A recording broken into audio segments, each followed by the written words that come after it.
จุดเทิงกลางเด้อต้นไม้มันนี่โคตรแซ่บบ่แซ่บไล่แซ่บไล่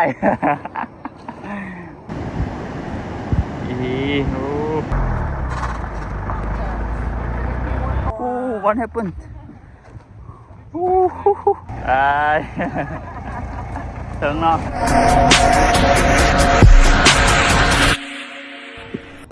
กล่าวสบายดีทุกคนพบกับซินเฮอริเคนซินเคยเนาะวันนี้เนาะวันนี้จะพาทุกคนไปพายเรือเป็นไกด์เหมือนนึงวันนี้ออกจากการหาปลาจากเหมือนนึงเป็นไกด์พายเรือกันอย่างขิงวันนี้พี่กัดตอนนี้อยู่ที่หัวเดียตอนนี้อยู่เพื่อนพักคอนสวัสดิ์แขกเขามี6 คนวันนี้จะพายไปไปหาคอนมาเพลงไปแต่ร้อนยังพี่น้องเลยเที่ยวส้มที่บันร้อนด้วยแขกฝรั่ง6 คนไปกับทัวร์วันฟูทัวร์พี่น้องมื้อนี้นี่เลยเนาะไปต้องการที่จะมาทัวร์มาเที่ยวนี่เลยเบอร์ติดต่อพี่น้องเลยสามารถติดต่อนี่เลยมีทัวร์มีทั้งเรือนพักทัวร์ทุกบอนเลยอยู่แถวดอนเดดอนคอนเฮาแล้วก็ใครต้องการไปปากเซ่หรือว่าไปขมิ้นต่างๆก็มีครบอยู่นี่เนาะพี่น้องเนาะสามารถติดต่อได้เลยไปกับสหายเกี่ยวใจเฮา2 คนเนาะคือเก่าแขก6 คนนี่จะไป2 คนเนาะช่วงนี้น้ำขึ้นที่ว่าบ่อันตรายปานใดน้ำขึ้นมันบ่มีหินมีหยังนี่เพื่อนพักพุ่นพี่น้องเลยตอนนี้เพิ่นกำลังเฮ็ดสาลอยน้ำใหม่ Take your jacket and your paddle for one. Okay. Hey, yep. Gặp rồi. Okay, for you. Thank you. Okay, and you can take your jacket. Thank you. Okay, madam. This for you. Ah, thank you.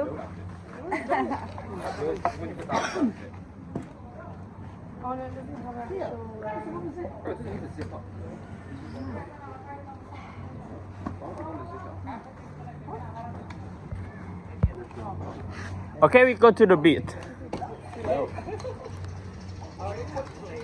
อาจจะเดิมอยู่ที่หาทั่วเดียดเลยเนาะเดิมลองลงไปลอนส้มก่อนออกจากทั่วเดียดไปลอนส้มแล้วก็ออกจากลอนส้มก็ขึ้นลอนสะดำไปแล้วก็ไปตกขอนเพลงแต่ว่าหอดลอนส้มมันกับสิย่างไปเบิ่งน้ำตกเที่ยวอีตูนก่อนตามแผนแต่บ่ฮู้ว่าแผนสิเปลี่ยนหรือบ่ยานเพิ่นสิไปทางลอนคอนหรือบ่มื้อนี้หรือว่าเพราะน้ำมันขึ้นแล้วถ้าจะไปทางลอนคอนยังไงไปเบิ่งกันพี่น้องเอ้ยอยู่นี่เพิ่นพาแขกไปเที่ยววิธีใด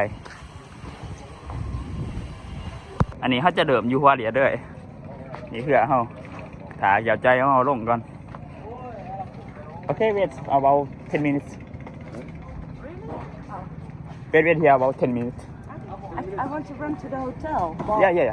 I can? Yeah. บ่เป็นยัง I brought too much stuff with me. yeah I stay at the end. hey let's go กำลังออกตอนนี้ออกอย่างก็เดี๋ยวออกเยอะเดี๋ยวตอนนั้นก็จะพายไปลอนส้มหมดแล้วตอนนี้ใส่เวลาประมาณอีก30 นาทีพี่น้องกว่าจะลอนส้มเดี๋ยวจะถ่ายเป็นจุดให้พี่น้องไปเบิ่งเรื่องตอนนี้ก็ขอไปเหือกับผู้สาวกันบาทนึง Where you come from? I'm England. England. Oh. For your name again, Pete? Ottie. Ottie. Ottie. Nice to meet you again. Sorry? Nice to meet you again. Yes, nice to meet you. Are you from Doncaster? Yeah. But actually, I was born in Doncon. Ah. Yeah. But I come to London to work. Okay. How old are you? I'm 22. 22. Yeah. I'm 25. 25? Yeah. Oh, cool. Yeah.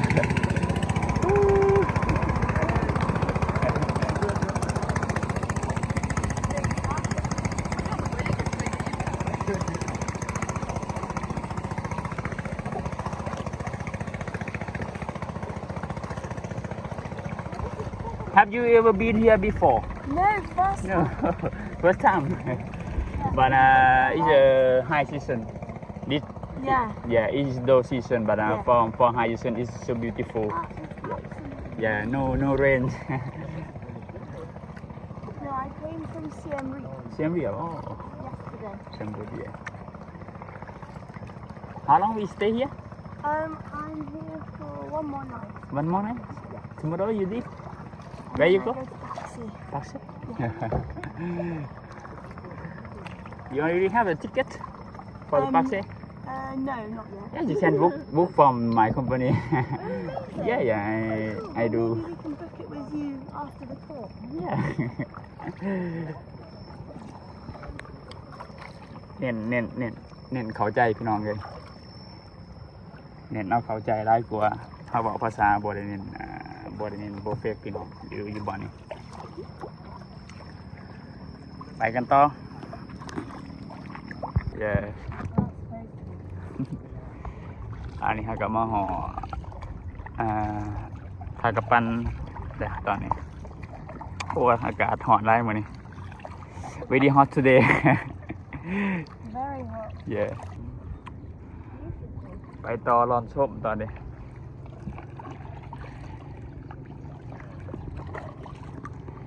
โอ้ยจงเป็นทหารแต่เด้วิวเนี่ยหอดรอนชมไหมเนาะอันนี้ทางจะเหยียบรอนชมไปเลยอันนั้นมันรอนขอนตัวนั้นทางนั้นเป็นรอนเดียดแต่นี่จะพายเหยียบลงรอนชมนี่เลยแต่ก่อนนั้นไปหูกลางแต่นำขึ้นเขาเลยเหยียบแคมได้Yeah. โอเคหอดลอนส้มเด้อสต็อปอยู่ทาวัดตอนนี้วันนี้เฮากับสิย่างต่อไปเบิ่งน้ำตกแถวอีตูดบัดนี้โอเค take the water please Top guy. Thank you. That's in good, though. Oh, c'est des Coca-Cola Company. Voilà. C'est ça qui m'a spécialisé, j'ai dit ça. Tu vois, c'est des Coca-Cola Company. Pardon Madam. me, this is the smoky water here. โอ้ยใจบ่มีน้ำตุกหนึ่ง บ่มีน้ำตัวนี้ สูได้เด้เนาะโอเคบ่มีน้ำตุกให้จะตุกมา Okay, we walk to see small waterfall. Yeah. Yeah, about 10 kilometers. Okay, just 1 kilometer. Okay, we walk. กำลังย่างไปตอนนี้ย่างไปเบิ่งน้ำตกเที่ยวอีตูดหอดครึ่งทางเลย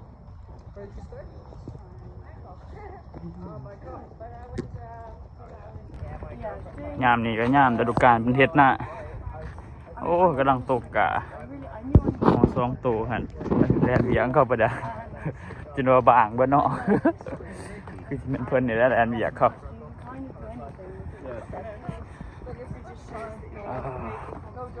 แค่ร้อนชมพี่น้องเลยย่างลงมาไต่พี่บุกเบิกเขียนเถื่อนมาหลายเต๋อเด้นี่บุกเบิกก็มาแถวในป่าหลายเต๋อแต่ประชากรพี่น้องเขาก็เพิ่มขึ้น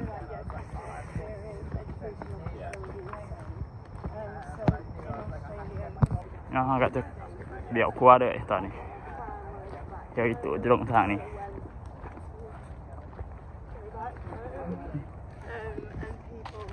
Undoubtedly say, oh, it's a สองคนกำลังย่างมามันดัง I know. Oh. Because obviously it's so ย่างมาห่อเที่ยวอีตูได้เนาะตัวนี้เนาะ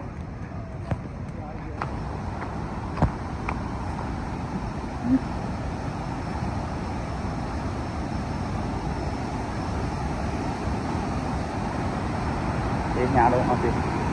โอ้นำขึ้นแห้งอีกช่วงนี้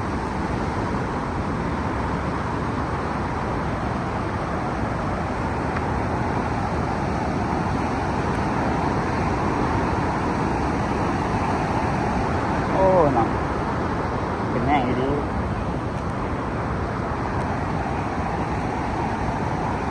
งั้นจะลงไปนี่เนาะ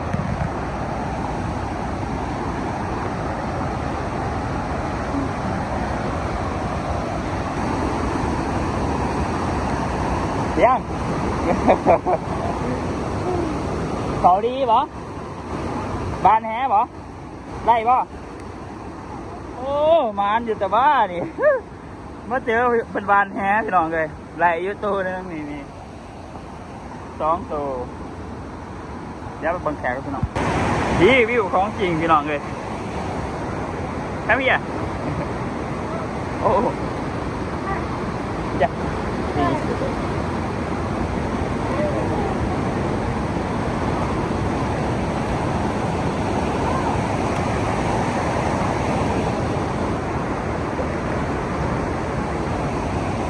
โอ้กลุ่มอยู่งามอยู่บนน้ำตกพี่น้องเลย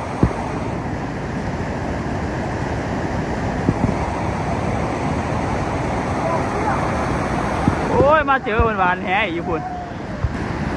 มาเจอวันวานแฮอีกเอ้ามานบ่อะไ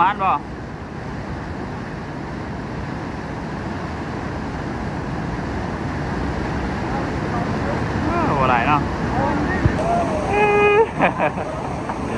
โอ้ยจะมาเจอตลาดทะเลเนาะ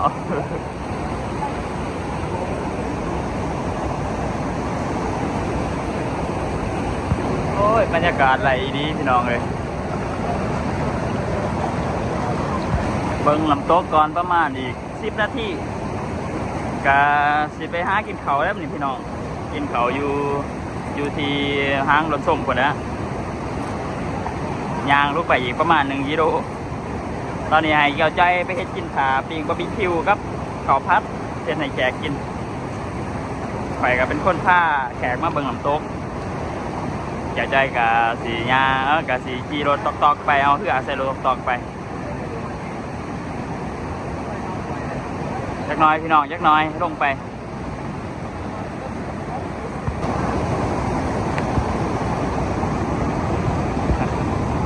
เอ้ยสาวสายหู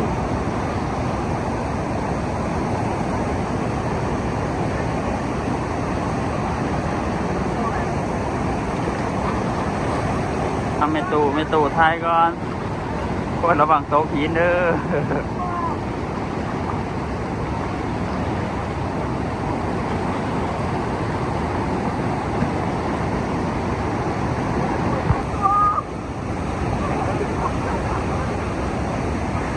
ที่มานี่กับโบเมนกรุ๊ปเดียวกันเนาะอันนี้คือผู้สาวนี่เพิ่นก็มาผู้เดียว2 คนนี่เพิ่นมาเหมือนกันแล้วก็คู่ฮักกันคู่นึงมาเหมือนกันแล้วก็แม่ตู่นี่มาคนเดียวมาเจอกันอยู่นี่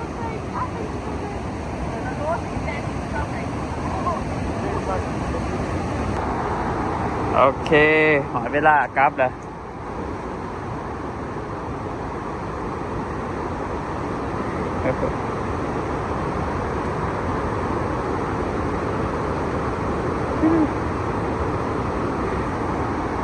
สู้ๆแม่ตู้สู้ๆโอเค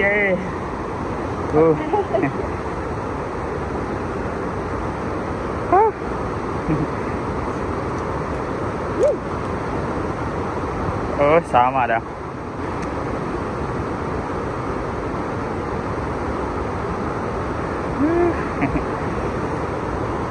โอเค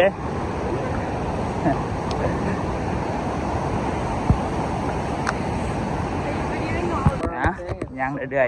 อยๆนี่ก็มากิโลอีกแล้วประมาณ1 กิโล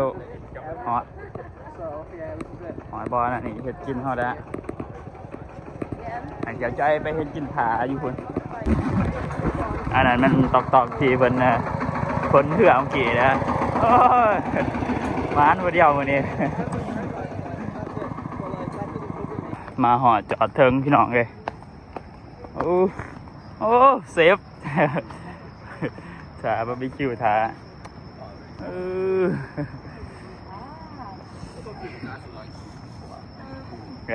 Okay, go this way.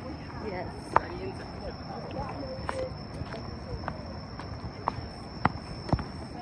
โอ้พี่เขามานั่งอยู่หาดทรายโอ้อันนี้ก็มีดีพี่น้องเอ้ย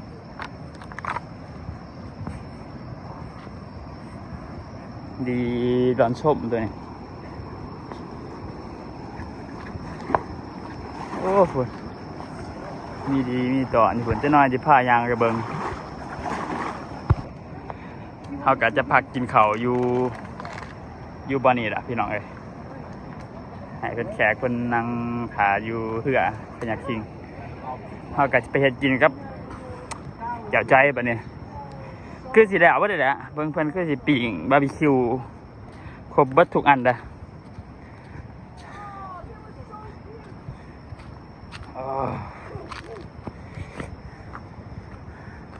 มีแจวบ่เนี่ยโอ้ยบัวสิเจ็บปานนั้นมาโอ้บ่กินมึงสิเจ็บเครือโกยมาเห็นทอยหยอดกินมึงหวานดิ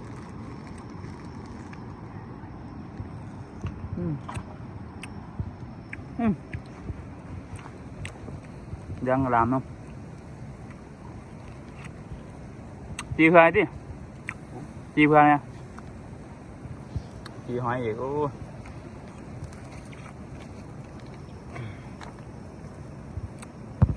เราจะพายางไปเบิ่งดีก่อนเลย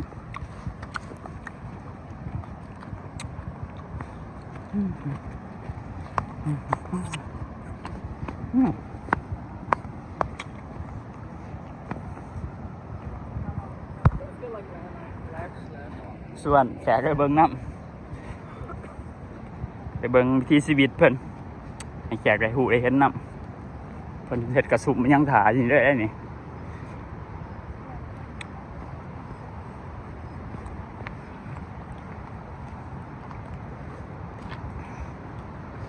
โอ้พอดีเป็น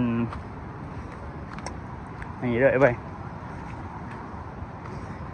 โฟมปลาโฟมยังสวยบวงครบที่บ่อนี่เป็นแคปเลยนะมันแฮ่เพื่อน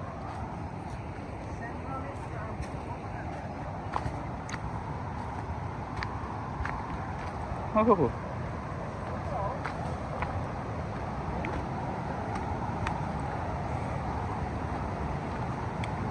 โอ้โหสีฟ้าเพื่อนเดี๋ยวบ่เห็นคนเพื่อนอาจจะไปวานแฮ่บ่สันก็เมื่อเพื่อนก่อนช่วงตอนกลางเว้นเบิ้งมีปลาบ่พอได้ตรวจบ่โอ้กำลังกี่ห่อนำดีตัวนี้โอ้ญี่ปุ่นมีปลาแล้ว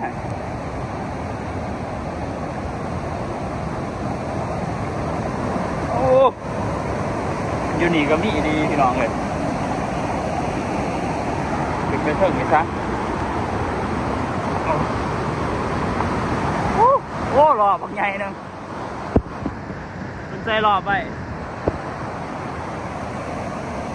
เพิ่นดีเพิ่นนี่รูปปลาหน่อยนึงผ้าแขกเข้าเบิงไงโอ้อยู่เพิ่นอยากความเลยดีแท้เนี่ย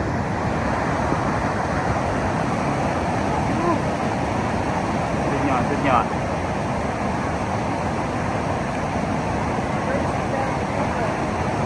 เดี๋ยวจะพาไปเบิ่งถามไปข้างดีเด้อนี่เด้อขามมาแล้วพี่น้องเพิ่นตายขามมาตูดป้าเพิ่นโตน้อยเป็นยังหรอกเพิ่นก็จะบ่ว่ายังตัวได้ปีงไงแขกกินจัก 2-3 ตัวโอ้ใหญ่แห้งดีดีอากาศมันจะแห้งเนาะนะนำขึ้นนาจะแห้งอยู่แถวนี้เพิ่นมันนั่นแห้งอยู่เอาขามาแล้ว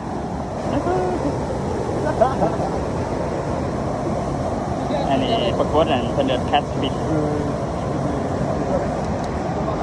ที่มาให้เป็นลองเบิ้งปีงให้เป็นลองเบิ้ง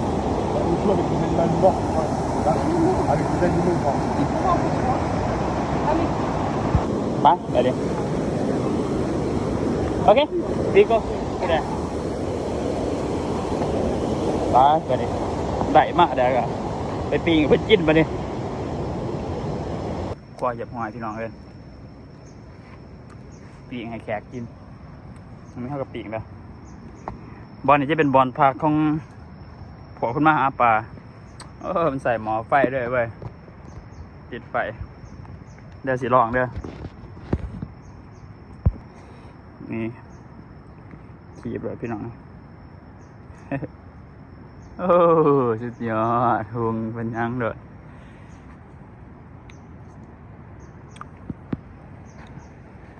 แกะเข้ากินเขาอยู่เพื่อนจะหน่อยปีกปลาสุกเนี่ยไปเป็นร่องเบิ่งนี่ก็จะเป็นหมักไหม้กินเขาแล้วมันก็ต้องกินหมักไหม้พี่น้องเลยเป็นธรรมดาได้หมักนาดคนไหนนี่หมักหมูมันหายากช่วงนี้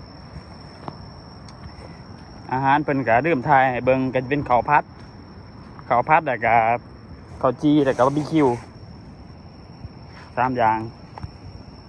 นี่ก็เป็นอาหารเสริมนี่ปีกปลาลองมาให้เป็นกินบ้างเรียบร้อยเนาะเอาให้เป็นลองก่อนโอเคgive you a try yeah I did On my way. I feel like I need to wash my hands. It's really handy. But you think it's better to wash them in the... you have to do with the hand Can you just pick it up? yeah a little bit hot Oh, it's very hot. Yeah. Isn't it? Excuse fingers. Good. There you go. It's fine? Yeah? Yeah. Okay, hold on. God bless you. Get in there. Let's skip.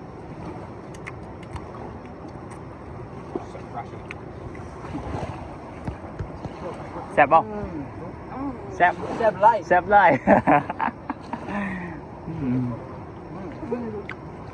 Very yummy. Might get a little bit. I'm not going to What about the fish? yeah Really good. Yeah, really? Mm-hmm. Yeah.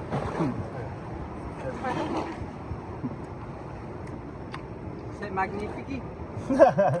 C'est magnifique. Yeah. On a beaucoup d'argent. แซ่บบ่ delicious Very delicious. แซ่บได้ Seb light.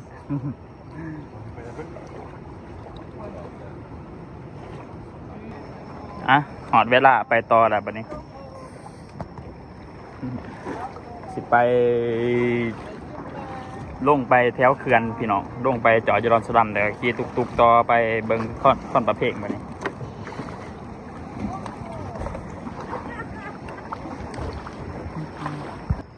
อันตอนที่เห็นนั่นเป็นเขื่อนนั่นนะ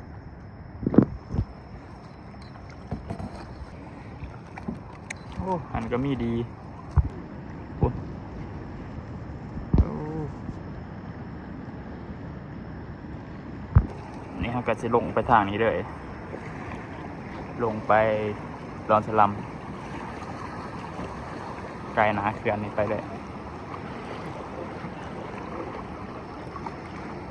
โอเคมาหอดจอดเทิงรอนสลัมโอ้ยจีนี่บอได้จับโทรศัพท์มาถ่ายบอลเอาขี่มาจริงๆมันต้องมีเขื่อนนี่ยังแต่ว่าโมกาจับมาถ่ายต้องได้ผ้าอีกซอยแกะก่อนเนาะจริงๆมันต้องมีเขื่อนแต่ว่าน้ำมันแห้งเลยเขื่อนมันโบราณบันไดเป็นส่วนนี้อันที่เห็นฝั่งนั้นมันเขมรเหรอกัมพูชีอะไรตัวอย่างนั้นที่เห็นอยู่ฝากนะฮะหามเผื่อขึ้นมาทาสลัมเดี๋ยวตอนนี้ก็รอทาตุกๆไอ้ไส้มันกำลังมาตอนนี้ทานดีไส้เนาะกำลังมาอันนั้นก็เป็นฟังคอมเมนต์แหละคือบอกไปบางก่อนหน้านี้แหละห้องเช่ามาจริงๆมันต้องมีน้ำคืนแต่ประกาศจับโทรศัพท์มาถ่ายตอนพ่ายกา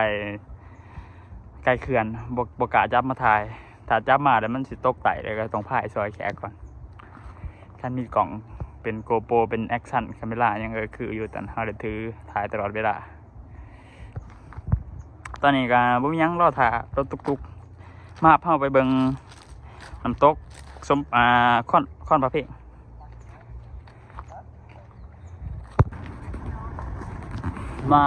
มาหอดจอดเทิงเนาะ รถทานบีไซเฮาโอ้มื้อนี้ถือว่าถาวรบันไดมื้อนี้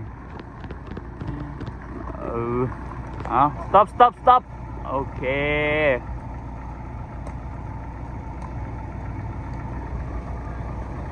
โอเค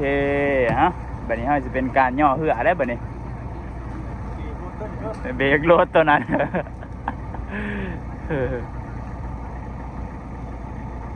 เอามาหอจอดถึงเนาะ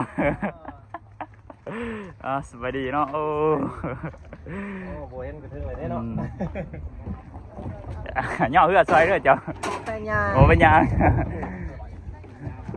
เอาขึ้นเทิงนั่นบ่ได้ว่าอยู่ไหนบ่นี่ขึ้นเทิงไงเนาะ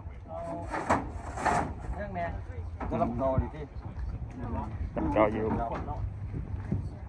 ขึ้นไปได้บัดนี้ทานวิสัยเฮา วันนี้ถามว่าล้นเนาะวันนี้เนาะ 10 นาทีวันนี้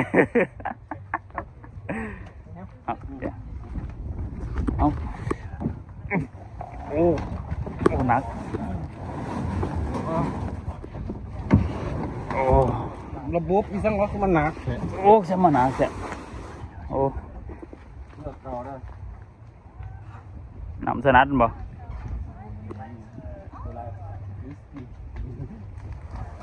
โอเคเป็นการเช็ดสิทธิ์เนาะเอาเพื่อขึ้นล้างรถนะ thank you so much บ่โอ้ what happened โอ้ Bỏ phe nhà. บ่เป็นหยังนี่คือสิมันถึกแดดเนาะโอ้ผิวมันขาวโผล่ถึกแดดจนบ่หลอก ผิวถึกแดดจนบ่หลอก มันขาวแห้งโผล่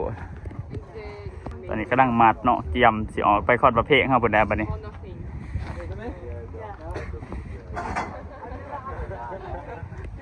โอเค we walk over there we walk we walk to see big waterfall and tuk tuk ขอยยางเอาเด้อ หน้าเศร้าเลยตอนนี้ หน้ายุงเลยเอายางขึ้นมาถ่ายถึงให้เนาะว่ารถมันใส่คนขึ้นมาเนี่ยรถมันก็เก่าเนี่ยเด้อ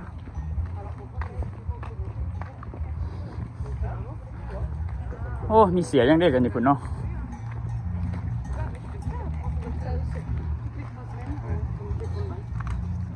Okay, wait here. Yeah, because we cannot, the tuk-tuk cannot go. Ah, yeah. He has to be Yeah, yeah.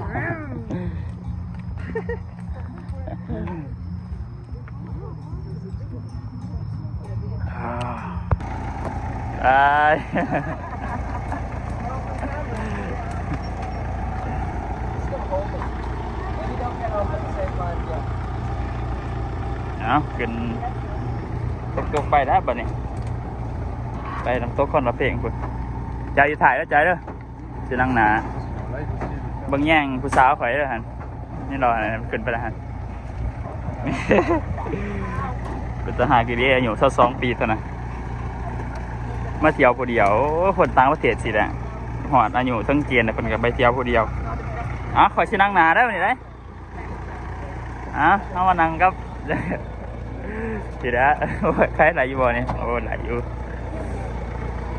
nặng cấp super đó thôi thì đã ตอนนี้ก็นั่งเดินทางไปขวัญรถเองเนาะกะสิประมาณอยู่ประมาณ20 ล้านเนาะไปเนาะประมาณ20 ล้านประมาณ30 นาทีนี่ก็เป็นไกด์คือกันเป็นไกด์แต่ว่าไกด์รักแหละแต่ก่อนช่วงนี้เดือนหน้าช่วงนี้มันเริ่มมาใส่หน้าเห็นหน้าไก่หอมเข้ามาแจกเดี๋ยวกันอยู่ฟันระเพงมาหอดฟันระเพงเหียบหอยเนาะ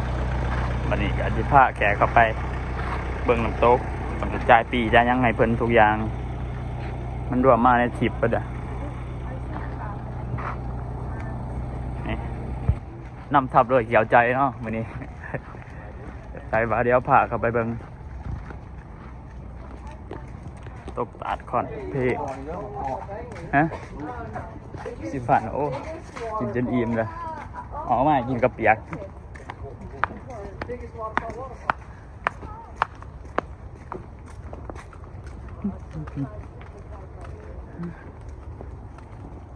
ยังทำหน่อย หายังหายันหมด bu giòn ไล่บ่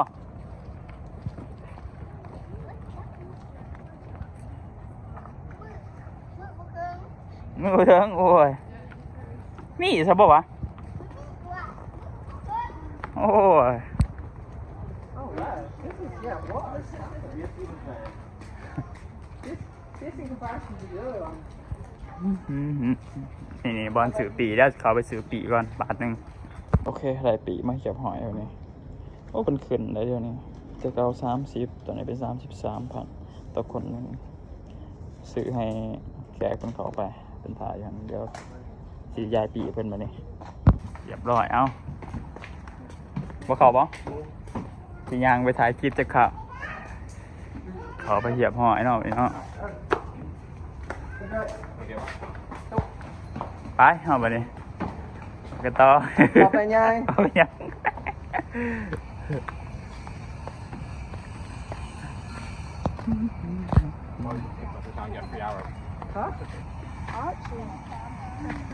โอ้มีขนมอีก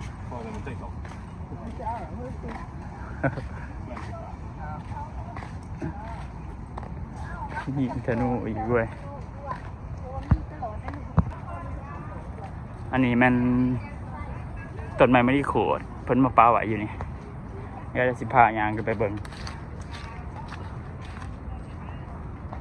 ต้นไม้ไม่ได้โขดที่มันเกิดอยู่หัวเหวของคอนเพลงเลยบัดนี้มันหล่มเป็นต้นไม้ศักดิ์สิทธิ์เพิ่นว่าซั่นเพิ่นก็เอามาปาไว้กราบไว้อยู่นี่เนาะต้นเดียวในโดกว่ามีต้นอื่นแต่มีต้นเดียวในโดกกันนี่ห่อหุ่มยางดีโอ้เย็นลมแห้งดีอยู่นี่พี่น้องโอ้เย็นดี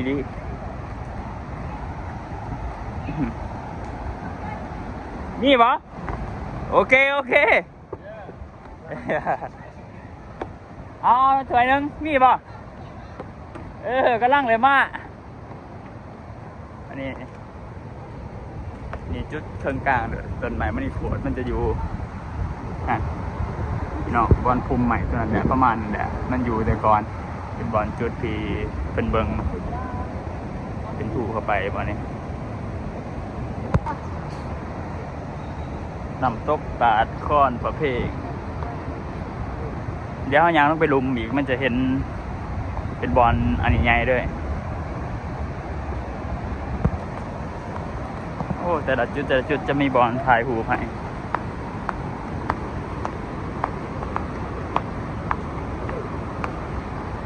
เป็นครัวอย่างแปลไป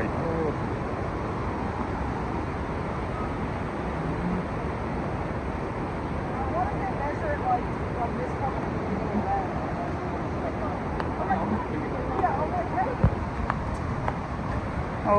ขายมันปีกมันโอ้มีหากหยอกหากยาครบสุดเนาะยาธรรมศาสตร์เลยนะตาฮะบอแล้วจนเถาแห่ก็มีดีน้ำผึ้งบ่นี่มันยังนี่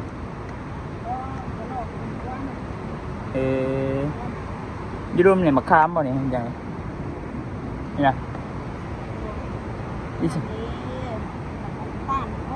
โอ้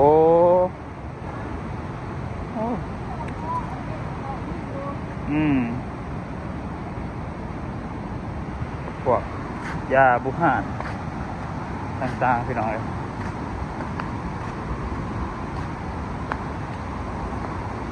ยังมาพี่บุเอิดบอลถ่ายผูเป็นวิทยานยังลงมาเลย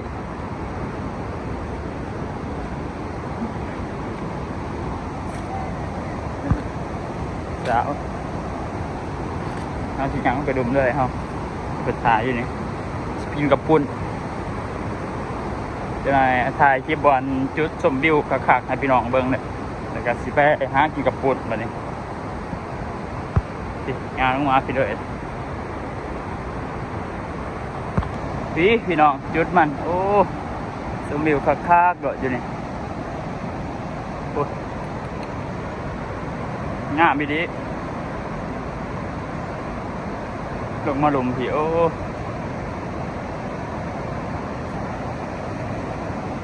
น้ำตกที่ใหญ่ที่สุดในประเทศลาวนี่กว้างที่สุดก่อนว่าเพลงมหานาที4,000 ร้อนพี่น้องเลยนี่ซูมให้เบิ่งไกลๆนี่เห็นบอกเป็นเพื่อนเป็นล้างๆญี่ปุ่นก็เป็นโรงแรมนะพี่น้องโรงแรมบูตริกบ่โอ้ญี่ปุ่นก็เป็นชาลาเพิ่นเบิ่งกันน่ะก็คล้ายๆกันมุมเดียวกันน่ะพี่น้องเอ้ยโอ้งามไปดีอันก็เป็นสลอกสดิ้งเพิ่นดึงไปหาปูหาปลาแล้วน่ะ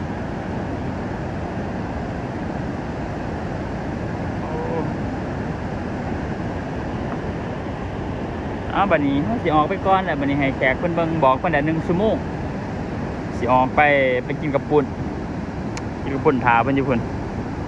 อีก1 ชั่วโมงเจอกันกับเมื่อหน้ากระสังแล้วก็พายเรือเมื่อบ่ฮู้ว่าเพิ่นสิไปไปเพียงดีหรือหน้ากระสังน่าจะเพียงดีเนาะพายเมื่อวาเรียดสบายเจอกันพี่น้องเดี๋ยวไปกินกับปุ่นก็ตอนนี้หิวข้าวแห้งมาครบแล้วเนาะบัดนี้ก็สิออกไปขึ้นใช่นี่ลงใช่นี่หน้ากระสังบ่หาดีข่วยบ่ด้วยจ้ะหาดีข่วยเนาะยันว่ารถพอดีโอ้ยันว่าเพียงดีรถไปเพียงดีเนาะบัดนี้ก็สิต่อหาดีข่วยมี ATM เด้อ ATM มาไปกันต่อฮะบัดนี้โอ้ตอนนี้ก็เวลา4:20 นาทีพอดีจะขี่รถออกไปอีกประมาณ20 นาทีเจอกันท่าหน้ากระสัง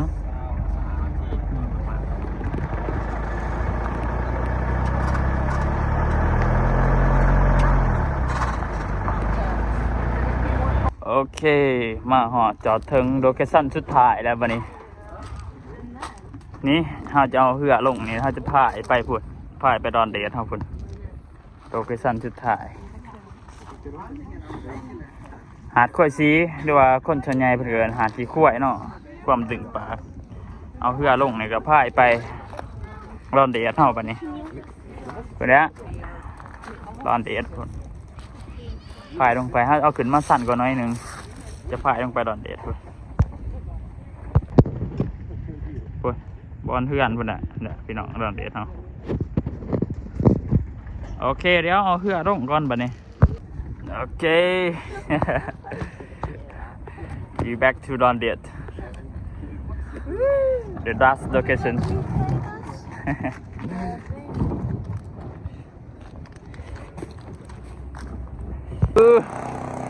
มาหอจอดถึงDon Dietจบเจือโอ้ยเมื่อยไรโอเคจบทริปบุบี้ยังเบาตอนนี้เมื่อยแห้งเจอกันคลิปหน้าโอ้จบแบบนี้ด้วย